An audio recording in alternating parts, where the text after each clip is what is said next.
स्वागत है आपका हमारे चैनल में।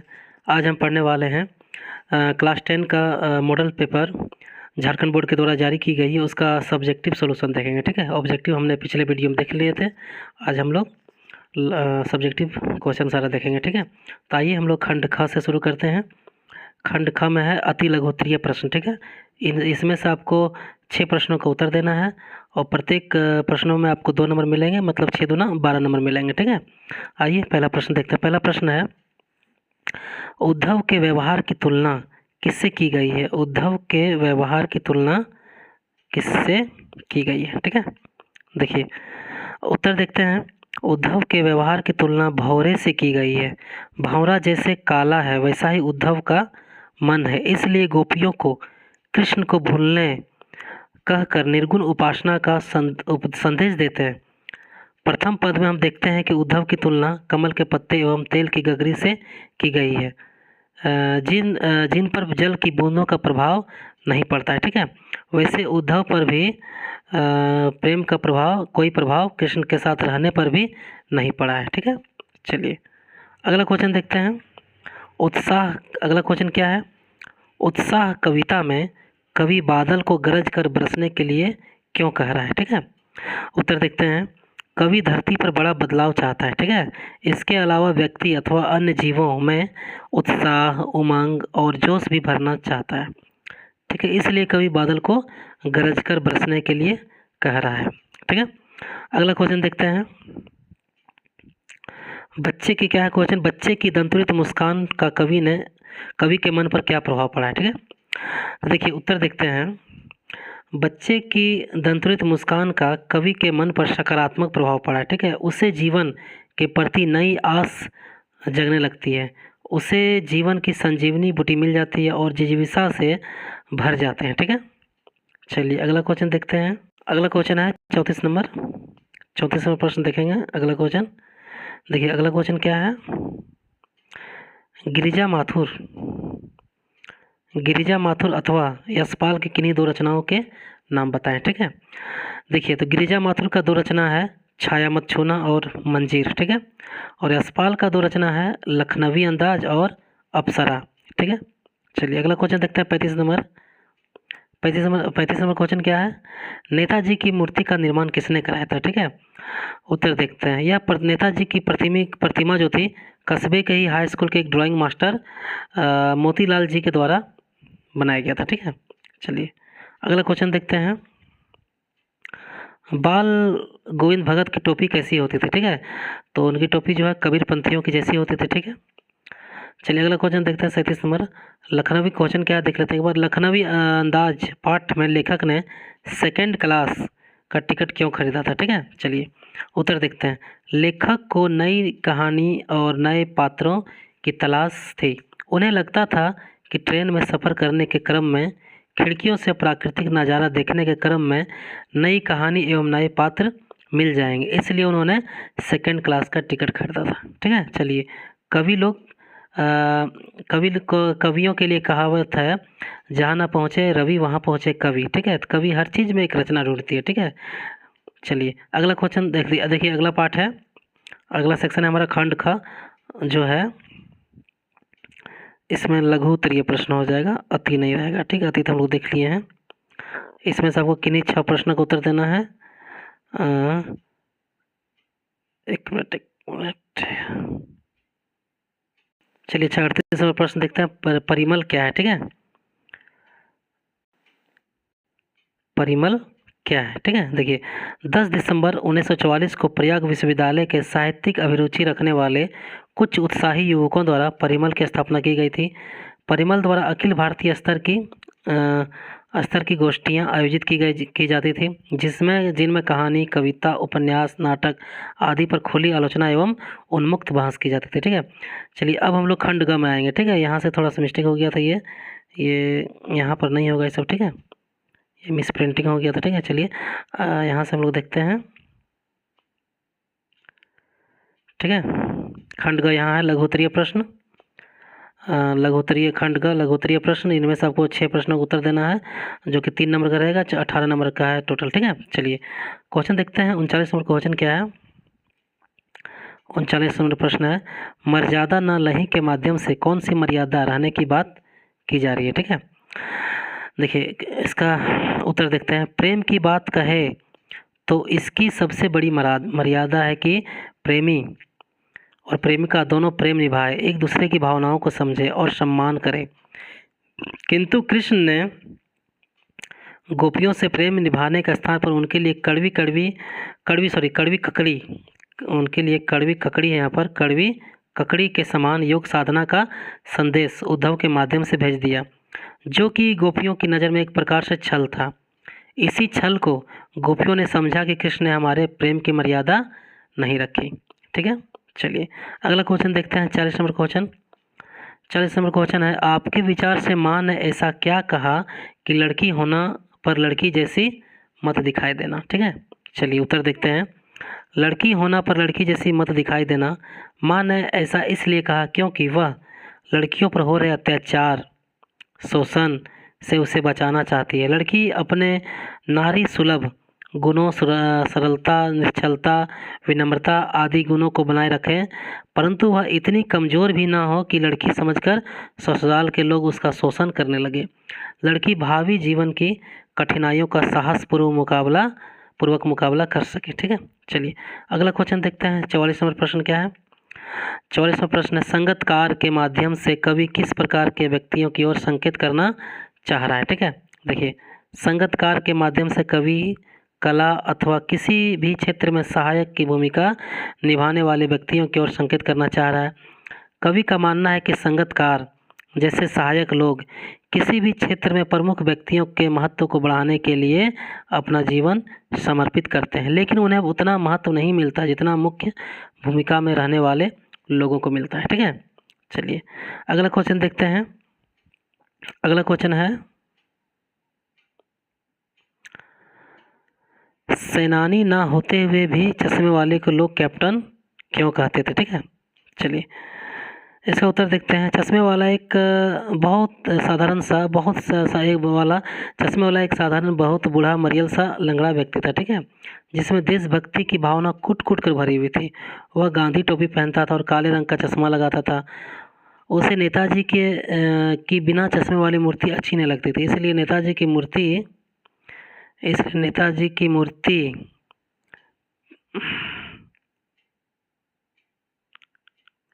मूर्ति पर प्रतिदिन चश्मा लगाता था। शायद उसे नेताजी की बिना चश्मे की मूर्ति अच्छी नहीं लगती थी।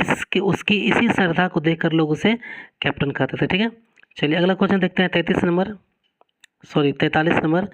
क्वेश्चन क्या है कि भगत की पुत्र वधू उन्हें अकेले छोड़कर क्यों नहीं जाना चाहती थी। ठीक है, देखिए उत्तर देखते हैं। भगत की पुत्र वधू यह जानती थी कि अपने इकलौते बेटे की मृत्यु के बाद उसके ससुर अकेले रह जाएंगे। संसार की वस्तुओं से उनका कोई सरोकार न रहा भी नहीं। अब इस उम्र में वे अपना खाने पीने तक का भी ख्याल नहीं रख पाते थे।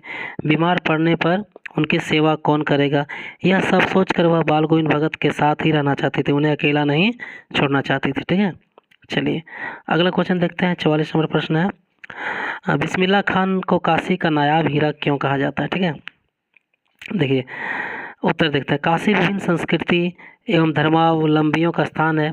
यहाँ पर विभिन्न धर्म एवं समाज के लोग रहते हैं। बिस्मिल्लाह खान ने अपनी शहनाई के मधुर धुन के माध्यम से विभिन्न संस्कृति एवं धर्म के लोगों को जोड़ने का काम किया, इसलिए उन्हें काशी का नायाब हीरा कहा जाता है। ठीक है, चलिए अगला क्वेश्चन देखते हैं। 45 नंबर, जॉर्ज पंचम की नाक क्यों काटी गई थी। ठीक है, देखिए उत्तर में देखते हैं। जॉर्ज पंचम ब्रिटिश सरकार का प्रतिनिधि था जो भारत में शासन का प्रमुख था। इन्होंने भारतीयों पर जुल्म और शोषण किया। ये शोषण और जुल्म के प्रतीक थे। ऐसी स्थिति में जॉर्ज पंचम की मूर्ति लगाना देश प्रेमी भारतीयों को अच्छा नहीं लगा, इसलिए उन्होंने जॉर्ज पंचम की लगाई मूर्ति की नाक काट दी। ठीक है, अगला क्वेश्चन देखते हैं। 46 नंबर, गंतोक को मेहनत का बादशाहों का शहर क्यों कहा गया। ठीक है, देखिए उत्तर देखते हैं। मेहनत कश का अर्थ होता है कड़ी मेहनत करने वाले। गंतोक एक पर्वतीय स्थल है। पर्वतीय क्षेत्र होने के कारण यहाँ स्थितियाँ बड़ी कठिन हैं। अपनी ज़रूरतें पूरी करने के लिए लोगों को कड़ी मेहनत करनी पड़ती है। ठीक है। यहाँ के लोग मेहनत से घबराते नहीं और भरपूर परिश्रम करते हैं। इनकी मेहनत ने गंगटोक को सुरम्य बना दिया, इसलिए गंगटोक को मेहनत का बादशाहों का शहर कहा गया। ठीक है, गंगटोक को ही कहा जाता है। ठीक है, चलिए अगला खंड में आपको घ खंड में जो दीर्घ उत्तरीय प्रश्न है, ठीक है, देखिए इसमें से आपको 4 प्रश्नों का उत्तर देना है ना। 4 प्रश्नों का उत्तर देना, 5 नंबर का 5 मार्क्स मिलेंगे आपको, टोटल आपको 20 नंबर मिलेंगे। ठीक है, दीर्घ उत्तरीय प्रश्न, चलिए देखते हैं। पहला प्रश्न है, देखिए आपके देखिए आवेदन लिखना है। ठीक है, अनुरोध पत्र नगर निगम को। देखिए आपके मोहल्ले में गंदगी का अंबार लग गया, जिसे हटाने के लिए एक अनुरोध पत्र नगर निगम को लिखें। मतलब ठीक है, मतलब आवेदन पत्र लिखें। देखिए कैसे लिखा जाएगा इसमें। सबसे पहले लिखा जाता है सेवा में। ठीक है, उसके बाद नगर निगम आयुक्त, नगर निगम का नाम लिख दीजिएगा, नगर निगम का पता लिख दीजिएगा। ठीक है, और विषय लिखिएगा हमारे मोहल्ले में गंदगी का अंबार लग जाने के संबंध में। ठीक है, उसके बाद नीचे लिखिएगा माननीय महोदय, मैं, अपना नाम लिखिए, यहाँ पर अपना पता लिखिएगा, आपका अपना मोहल्ला का नाम लिखिएगा, का निवासी हूँ मैं, आपके माध्यम से निवेदन करना चाहता हूँ कि हमारे मोहल्ले में गंदगी का अंबार लग गया है, जिससे आसपास के वातावरण में दुर्गंध फैल रही है और बीमारियों का खतरा बढ़ गया है। हमारे मोहल्ले में गंदगी के स्रोत का उल्लेख यहाँ पर करेंगे, जैसे कूड़े के ढेर, खुले नाला जो भी है, ठीक है,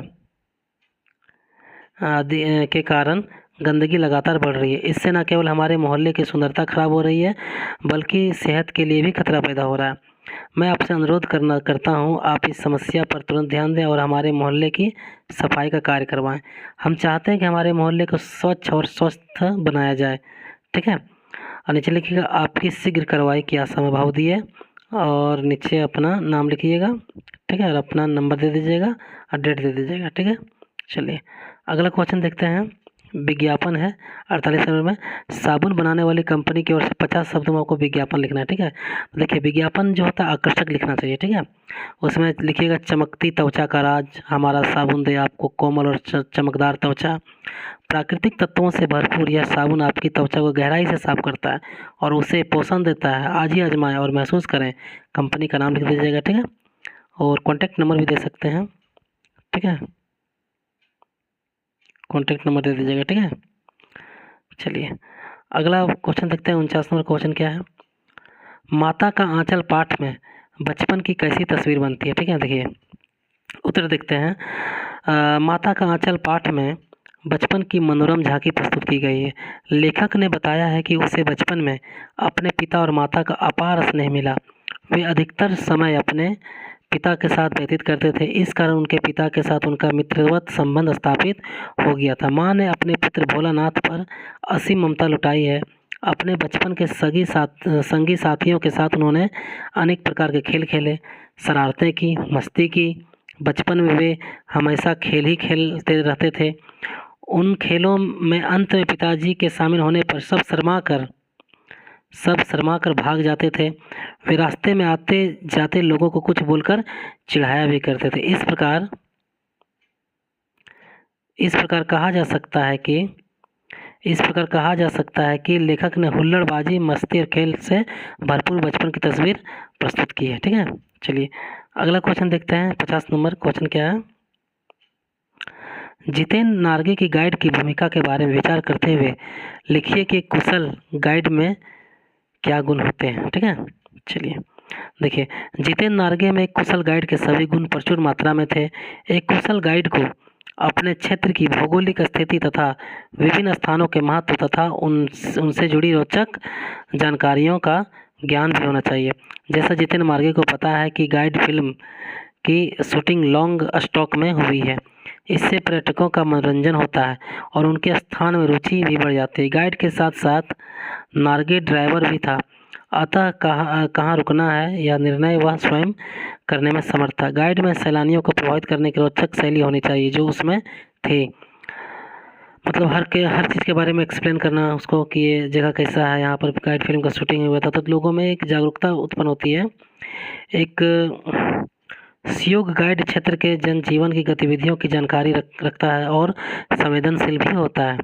वह पर्यटकों में इतना घुल मिल जाता है कि स्वयं गाने के साथ नाच उठता है। ठीक है, चलिए अब आते हैं 51 नंबर प्रश्न में। देखिए कुछ संकेत बिंदु है यहाँ पर दिया गया है, इसके आधार पर आपको 150 शब्दों में निबंध लिखना है, ठीक है। तो पहला संकेत बिंदु है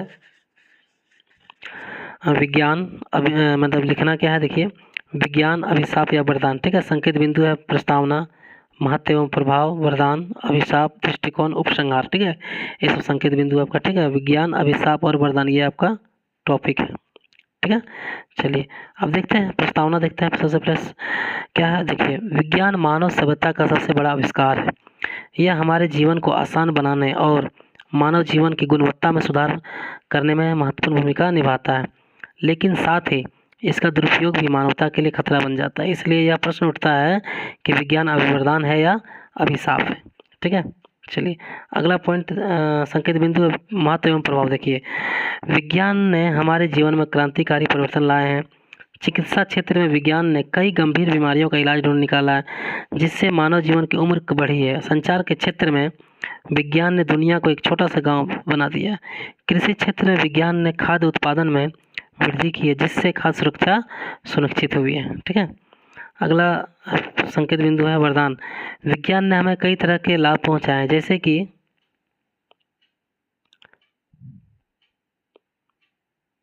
देखिए चिकित्सा में देखिए विज्ञान ने कई गंभीर बीमारियों का इलाज ढूंढ निकाला है। संचार में है विज्ञान ने दुनिया को एक छोटा सा गांव बना दिया है। कृषि में देखिए विज्ञान ने खाद्य उत्पादन में वृद्धि की है। यातायात में देखते हैं तो विज्ञान ने यात्रा को आसान और तेज बना दिया, ठीक है। अभिशाप देखते हैं विज्ञान का दुरुपयोग भी मानवता के लिए खतरा बन जाता है, जैसे कि देखते हैं सबसे पहला पॉइंट परमाणु हथियार में, ठीक है। तो विज्ञान ने परमाणु हथियार बनाए हैं, जो मानव सभ्यता के लिए सबसे बड़ा खतरा है। अगला है पर्यावरण प्रदूषण। विज्ञान के कारण पर्यावरण प्रदूषण बढ़ रहा है, जिससे जलवायु परिवर्तन भी हो रहा है। अगला है सामाजिक समस्याएं। विज्ञान देखिए इसमें देखते हैं विज्ञान के कारण सामाजिक समस्याएं भी बढ़ रही है, जैसे कि बेरोजगारी और असमानता, ठीक है। अगला पॉइंट है देखिए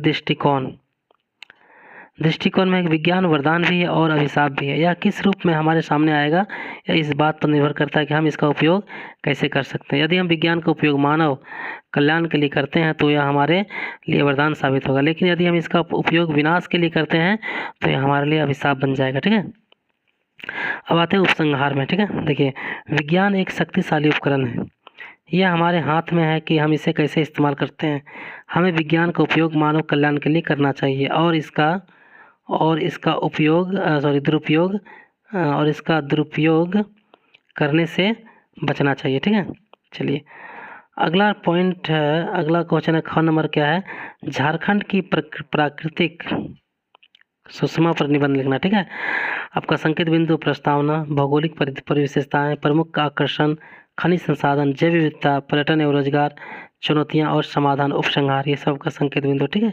झारखंड की प्राकृतिक सुषमा पर लिखना है, ठीक है। आइए देखते हैं। तो इसमें तो इसका क्वेश्चन तो नहीं आया है, ठीक है। देख लीजिएगा आप लोग निबंध इसका, ठीक है। ठीक है आगे है 52 नंबर क्वेश्चन में एक दोहा दिया गया है, इसका भाव स्पष्ट करना है, ठीक है। क्या है दोहा देखते हैं। बिहसी लखन बोले मृदु बानी, अहो मुनिसु महाभट्ट मानी, पुनि पुनि मोही देखाव कुठारू, चात उड़ावन फूकी पहाड़ू, ठीक है। देखिए इसका भाव क्या है कि यह पंक्ति रामचरितमानस से ली गई है। यहाँ लक्ष्मण हनुमान से कह रहे हैं कि हे महावत, तुम मुझे बार बार कुल्हाड़ी दिखाकर क्यों डरा रहे हो, तुम मुझे उड़ाने के लिए फूंक मारना चाहते हो। इस पंक्ति में लक्ष्मण का हनुमान पर विश्वास और हनुमान की शक्ति के प्रति आश्चर्य व्यक्त किया गया है, ठीक है। चलिए इसमें क्या है, कुछ विशेष बातें हैं इसमें। देखिए कि बीसी मतलब होता है हंसते हुए, लखनऊ मतलब लक्ष्मण, बोले मतलब बोले, मृदुबानी मधुर वाणी, अहो मुनिषि मतलब हे मुनि, महाभट्ट मानी मतलब महान योद्धा, पुनि पुनि मतलब बार बार, ठीक है। मोही मतलब मुझे है, दिखाओ मतलब दिखाओ, कुठारू मतलब कुल्हाड़ी, चाहत मतलब चाहते हो, उड़ावन मतलब उड़ाना, फूकी मारी मतलब फूक मारना, ठीक है। चलिए अगला दोहा है देखिए, यश है न वैभव, मान है न सरमाया, जितना ही दौड़ा तू उतना ही भरमाया, प्रभुता की शरण बिंब केवल मृग तृष्णा है, हर चंद्रिका में छिपी एक रात कृष्णा है। ठीक है, देखिए इसका भाव है यहाँ पर, इसका भाव है यह दोहा संसार के मिथ्या लोभ और मोह को दर्शाता है। इसमें कहा गया कि यश वैभव मान और धन कुछ नहीं है, जितना हम इसके पीछे भागते हैं उतना ही हम भ्रमित होते हैं। सत्ता और शक्ति का लालच सिर्फ एक मिराज है, हर खुशी में दुख छिपा होता है। ठीक है, चलिए अब देखिए इसका कुछ विशेष देख लेते हैं, कुछ वर्ड जो है उसका अर्थ जो देखिए, यश मतलब कृति, वैभव मतलब धन दौलत, मान मतलब सम्मान, सरमाया मतलब धन, दौड़ा मतलब दौड़ा। ठीक है, और अगला है भरमाया मतलब भ्रमित किया, प्रभुता मतलब सत्ता, शरण मतलब शरण, बिंब मतलब प्रतिबिंब, मृग तृष्णा मतलब मिराज, चंद्रिका मतलब चांदनी, रात कृष्णा मतलब रात का अंधेरा। ठीक है, तो ठीक है, ये था हमारा सब्जेक्टिव का हिंदी का सेट ए का मॉडल सेट सेट ए का हिंदी ये मॉडल सेट 1 जो झारखंड बोर्ड के द्वारा क्लास 10 के लिए जारी किया गया उसका सॉल्यूशन था। ठीक है, आप लोग इसे देख लीजिएगा, पूरा नोट डाउन कर लीजिएगा। ठीक है, और हमारे चैनल पर आए हैं तो लाइक शेयर सब्सक्राइब कर दीजिएगा। ठीक है, ताकि हम आपके लिए ऐसे ही नए नए कंटेंट लाते रहें। धन्यवाद, मिलते हैं अगला कुछ नया लेके अगले वीडियो में। ठीक है।